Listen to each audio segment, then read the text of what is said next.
My name is Maud. I'm 35 years old and 9 months pregnant.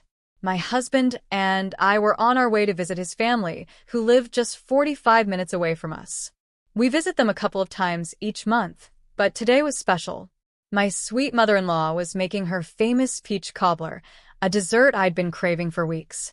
She's been through a lot since losing her husband last year, but the thought of becoming a grandmother for the first time has brought her so much joy. She's a kind woman who always goes out of her way to make others feel comfortable. However, not everyone in the family is as happy. My sister-in-law, Sabrina, has been struggling with infertility for years. She's been married for 7 years and started fertility treatments 3 years ago, but sadly, nothing has worked so far. This has left her frustrated, upset, and distant.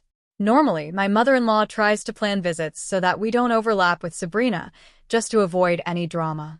But today, Sabrina unexpectedly showed up while we were there.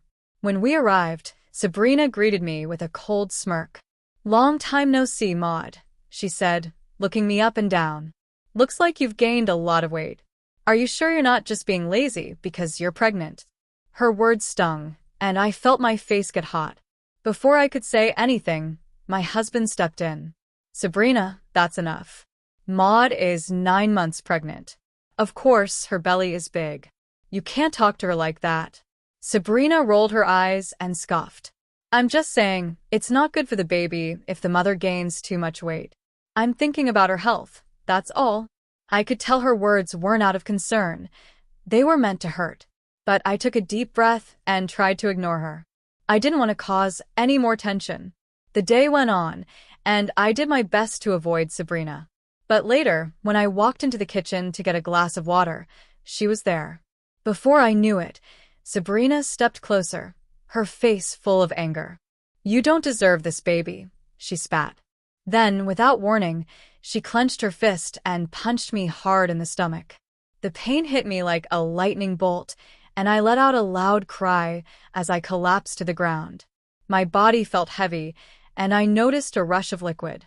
My water had broken. Panic filled me as I screamed, "Somebody, please help." Through the pain, I managed to grab my phone and dial my mother-in-law. The world around me started spinning, and everything went black. This was supposed to be a happy day, a day filled with love and family. Instead, it turned into a nightmare that I'll never forget. "I'll try to be more careful," I said softly, trying to keep the peace. I didn't want to make things worse, but Sabrina wasn't ready to let it go. "Don't just stand there," she snapped. "If you have so much energy to talk back, why don't you clean the house? A little exercise wouldn't hurt." Before I could respond, she thrust a broom and dustpan at me, her eyes full of anger. Before I could react, my mother-in-law stepped into the room. "Sabrina, that's enough," she said firmly. "Maud is our guest, and she's here to relax." Sabrina huffed, rolled her eyes, and stomped upstairs, leaving an awkward silence behind her. I felt a mix of relief and discomfort. Even though the day had started poorly, things got better after Sabrina left the room. The rest of the afternoon went smoothly. My husband, my mother-in-law, and I enjoyed the delicious peach cobbler she had made. We sat together, sipped tea, and talked about the baby and other cheerful things. Sabrina stayed hidden in her room, and I tried not to let her bad mood ruin the day. But everything changed a few days later. I went to my in-laws' house alone to discuss some plans with my mother-in-law. When I arrived, I was surprised to find the front door unlocked. I stepped inside and found Sabrina sitting in the living room. "Sabrina? I thought you were working today," I said, trying to sound friendly. She smirked. "I took the day off." "I see you're back. Why don't you make yourself useful and clean up the mess you left last time?" I felt my stomach tighten. "I really don't feel well today," I replied, placing a hand on my belly. "I just came to talk to Mom." "Stop making excuses." Sabrina snapped. "You think being pregnant means you can just lie around all day?" I didn't want to argue, so I picked up the broom. But as I bent down to sweep, a sharp pain shot through my stomach. I froze, holding my belly, trying to understand what was happening. Before I could say anything, Sabrina's fist slammed into my stomach. The pain was unbearable. I gasped and doubled over, clutching my belly as tears filled my eyes. My vision blurred, and I felt a sudden rush of warm liquid. My water had broken. Panic hit me like a wave. Ah, "Somebody, please help," I screamed, desperate for anyone to come. But Sabrina just stood there, watching me. Her face was twisted with anger, but there was something else, a look of satisfaction that sent chills down my spine. I fumbled for my phone, my hands trembling. I managed to dial my mother-in-law before everything went black. When I woke up, I was in a hospital bed. My body ached, and there was an "4" in my arm. Fear gripped me as I looked down at my now flat belly. "What about my baby?" I whispered, tears streaming down my face. I whispered weakly as I pressed the call button beside my hospital bed. Jenna came in and smiled softly at me. "You went into labor early," she said gently. "But your baby girl is safe. She's in the NICU, but she's stable." Relief washed over me like a wave, but it was quickly followed by anger. Sabrina had hurt me. Worse, she had hurt my baby. I clenched my fists, the memory of her actions replaying in my mind. Just then, the door opened and my husband and mother-in-law rushed in. Their faces were full of worry and fear. "Are you okay?" "We came as fast as we could," my husband asked, his voice shaking.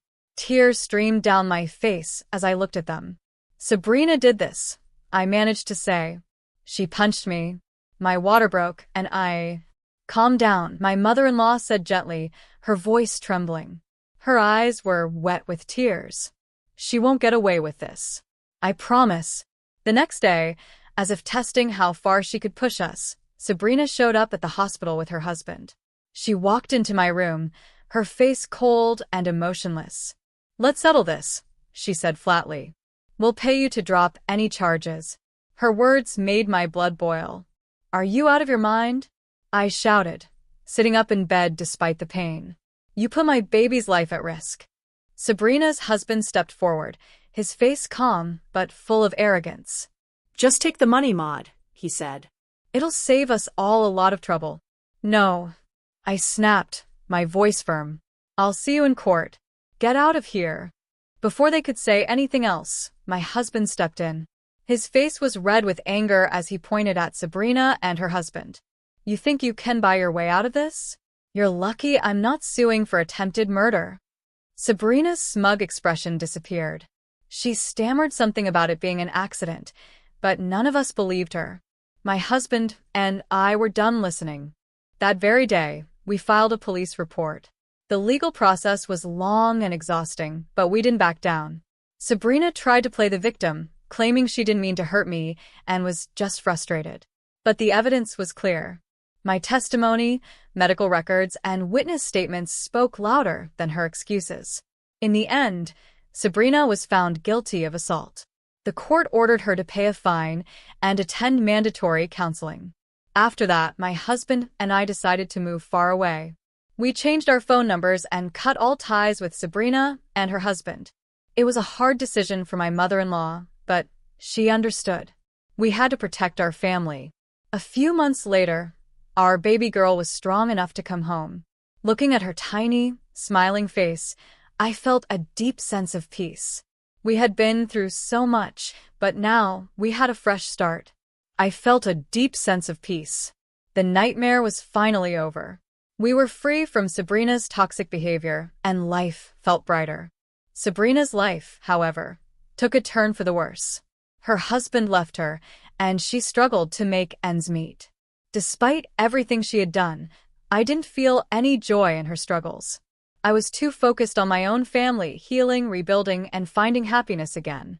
In the end, justice had been served, and we were ready to move forward. Our little family was safe, happy, and stronger than ever. Sabrina's reckless actions that day showed how unstable she had become. Even after the assault, she didn't seem sorry for what she had done. With the support of my husband and mother-in-law, we pressed charges against her. It was a difficult decision, but we knew it was the right thing to do.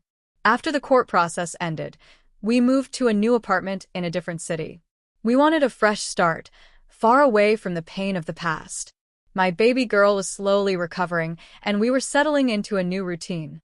Life was starting to feel normal again. For the first time in a long time, I felt like we could breathe. One evening, I was resting on the sofa. I still felt some pain from the surgery, but I was grateful for how far we had come. Suddenly, I heard a loud banging on the front door. "Hey, I know you're in there, Maud. Get out here now, you coward." Sabrina's voice echoed through the hallway. I froze in disbelief. How had she found us? My husband was still at work, and fear swept over me. Taking a deep breath, I tried to stay calm. "Sabrina, what on earth are you doing here?" I shouted through the door, my voice shaking. "You're disturbing everyone. Please leave.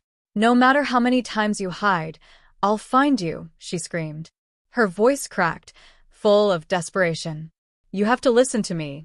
It's your fault my life has fallen apart." Her words didn't make sense, but the anger in her voice was terrifying. I knew I couldn't open the door. Our building was home to families and elderly people. Despite it being late at night, Sabrina didn't seem to care that her shouting was echoing through the quiet hallways. "Sabrina, I'm sorry you're upset," I said, trying to keep my voice steady. "But you need to leave now. I'm calling the police." Her shouting grew louder, but I didn't wait any longer. I dialed 112 and explained the situation. 30 minutes later, I heard sirens in the distance. Sabrina's voice faded as the police arrived. That night, I realized how important it was to protect my family no matter what. Sabrina's actions were a reminder of how much we had overcome and how much we had to protect.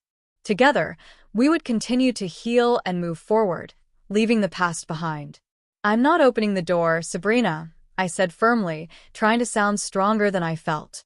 My voice was steady, but inside, I was trembling with fear. "Please, Maud, just listen to me," Sabrina cried, banging harder on the door. "You've ruined everything. It's because of you I lost my husband and my life. It's not fair that you get to be happy while I'm miserable." Tears filled my eyes as I leaned my back against the door for support. Her words didn't make any sense. It felt like she saw my pregnancy as some kind of competition she thought she had lost. But there was no competition.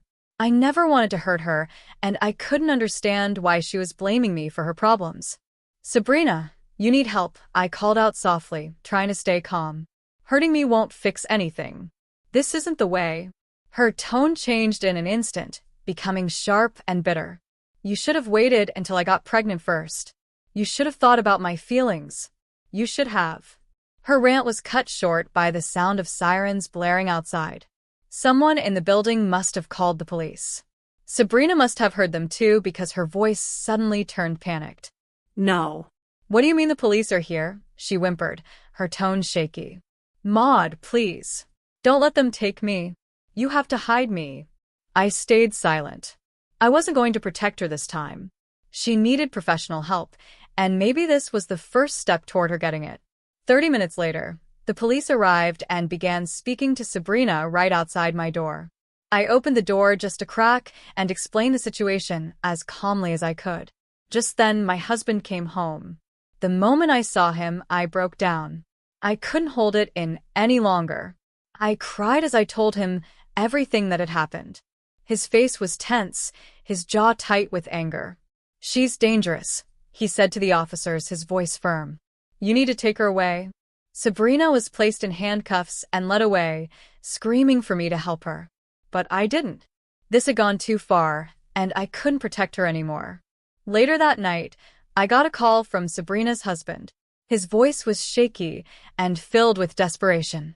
"Maud, I'm divorcing Sabrina," he said suddenly. "I can't do this anymore. "Please don't involve me in this mess." I was shocked by his words. "What?" "You're just going to leave her?" I asked, stunned. "Yes," he said flatly. "I have to. If I stay, I'll lose my job. The scandal is already too much. My boss found out what happened at the hospital, and I'm being transferred to a regional office." I hung up the phone, feeling a mix of anger, sadness, and relief. Sabrina's life was unraveling, but my priority now was to keep my family safe. I can't keep covering for her. "Just leave me out of it," Sabrina's husband had said over the phone. As I hung up, my emotions were all over the place. Part of me felt sorry for him, but another part couldn't forgive the fact that he stood by Sabrina's side when she tried to bribe us. He had been just as guilty as she was at that time. Over the next few weeks, Sabrina's life continued to fall apart. The legal battle drained the little savings she had left, and her reputation was completely destroyed. She moved from one friend's house to another, trying to find a place to stay, but her behavior pushed everyone away. Eventually, she had no choice but to take part-time jobs just to survive. Meanwhile, my husband and I focused on rebuilding our lives. We changed our phone numbers again to ensure Sabrina couldn't contact us. We cut all ties with her and anyone connected to her. Most importantly, we poured all our energy into caring for our daughter, who is still recovering. A few months later, our little girl was finally strong enough to come home from the hospital. Seeing her grow healthier and stronger each day made every struggle worth it. Her tiny giggles filled our home with joy, and for the first time in a long time, I felt like we could breathe again.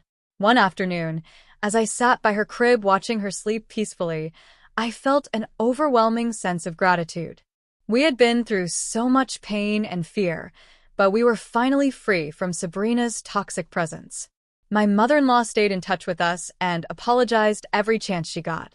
Though it hurt her to see the family so broken, she understood why we needed to keep our distance. We had to protect ourselves and our daughter. I had heard rumors about Sabrina. People said she had fallen deep into debt. With no friends, no family, and nowhere to go, she was barely surviving. Part of me felt a small flicker of pity for her. But then, I remembered the fear I felt when she banged on my door, screaming. I remembered the pain and the risk she had put my daughter through. That flicker of pity disappeared just as quickly as it came. Sabrina had made her choices, and now she was facing the consequences. After all the chaos, my husband and I decided it was time for a fresh start. We moved to a new city, far away from any reminders of the trauma we had endured. We made new friends, found a supportive community, and began focusing on our future as a family. Slowly, the scars Sabrina had left began to fade. Our daughter grew stronger every day, her laughter filling our home with warmth and happiness. Watching her smile, I knew we had made the right decision to fight for our peace. Sabrina's story ended on a sad note. With her reputation ruined and no one left to support her, she became a shadow of the person she used to be. She had lost everything: her family, her friends, and even her sense of stability. But by the time it all fell apart for her, I no longer feared her. At one point, Sabrina had been a constant source of pain and stress in my life. Her actions had put my daughter and me at risk, and for a long time, I lived in fear of what she might do next. But now, that fear was gone. What replaced it wasn't anger or pity. It was indifference. I didn't care about Sabrina's fate anymore. My focus had shifted completely to my family. After everything we had been through, my only priority was our happiness and safety. That was all that mattered to me now. It took time to reach this point. The struggles my husband and I faced were heavy, but they were worth it because we won our freedom.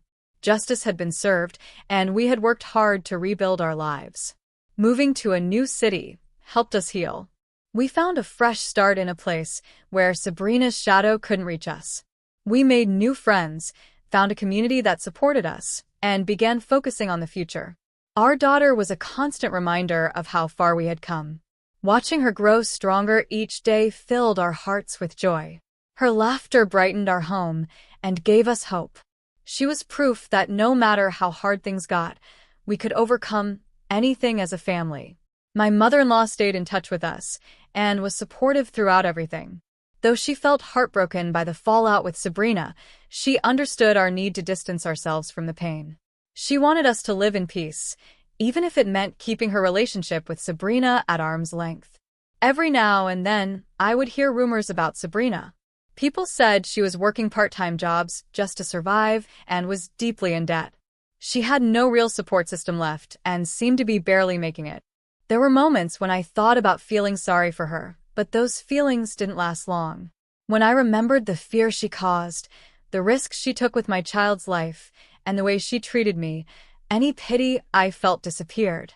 Sabrina had made her choices, and now she was living with the consequences. As for me and my family, we were finally free. Free from Sabrina's toxicity, free from her anger, and free from her shadow. Our life was filled with love, peace, and joy again. In the end, that's what mattered most. Sabrina's story had ended, but ours was just beginning. Together, we had found happiness, and nothing was more important than that.